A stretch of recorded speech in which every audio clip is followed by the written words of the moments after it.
the winter of 1914, during the early months of World War I, the battlefields of Europe had already become places of unimaginable horror. Along the Western Front, thousands of soldiers from Britain and Germany faced each other across muddy trenches carved into the frozen earth. Between them lay no man's land, a barren strip of ground filled with barbed wire, shell craters, and the bodies of fallen soldiers. Winter made everything worse. The cold was merciless. Food was scarce, boots froze. Letters from home became lifelines to sanity. Then Christmas Eve arrived. As darkness fell on December 24th, British soldiers began hearing something strange drifting across the battlefield. At first, they thought it was a trick, some kind of psychological tactic. But then the sound became clear, singing. German soldiers were singing Stille Nacht, Silent Night. Soon small lights appeared along the enemy trenches, candles, lanterns, even tiny Christmas trees placed carefully along the parapets.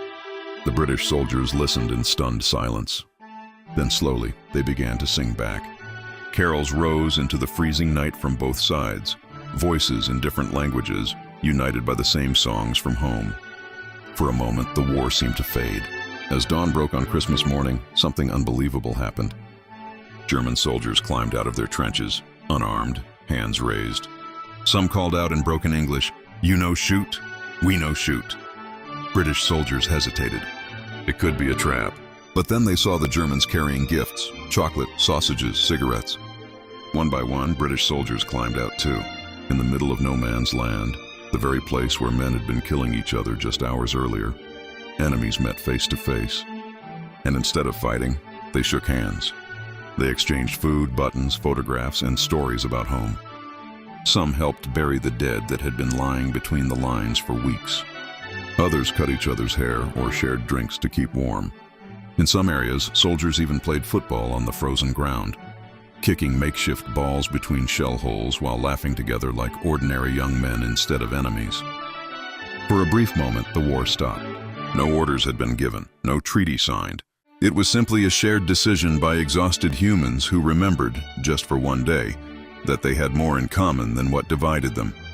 But the peace could not last. Military commanders on both sides were furious when they learned what had happened. Fraternizing with the enemy was strictly forbidden.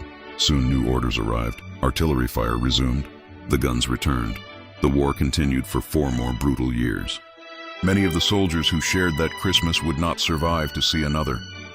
Yet the Christmas Truce remains one of the most extraordinary moments in modern history. Proof that even in humanity's darkest hour, compassion can still break through. For one frozen day in 1914, the world witnessed something almost impossible. Enemies chose kindness over hatred, guns fell silent, and peace, however fragile, became real.